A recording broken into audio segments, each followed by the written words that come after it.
আসসালামু আলাইকুম রহমতুল্লাহি বারাকাতুহু। বন্ধুরা, ফজর এবং মাগরিবের নামাজের পরে আমরা এই দোয়াটি পাঠ করব। আল্লাহুম্মা জাআলনি সাবুরা, আল্লাহুম্মা জাআলনি শাকুরা, আল্লাহুম্মা জাআলনি ফি আইনি সগীরা ওয়া ফি আয়ুনিন নাসি কাবীরা।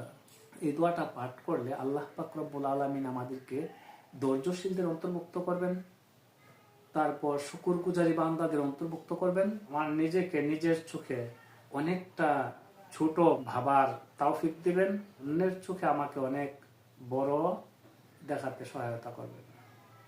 এই দোয়াটা যদি ভালো লেগে থাকে লাইক কমেন্ট শেয়ার করুন, আর সর্বোপরি জানিয়ে দেন, কারণ রাসূল সাল্লাল্লাহু আলাইহি ওয়াসাল্লাম বলেছেন বাল্লিগু আন্নী ওয়ালাউ আয়া। দোয়াটা প্রচার করি আমরা, তাহলে ইনশাআল্লাহ আমরা সবাই সওয়াবের ভাগী হতে পারবো।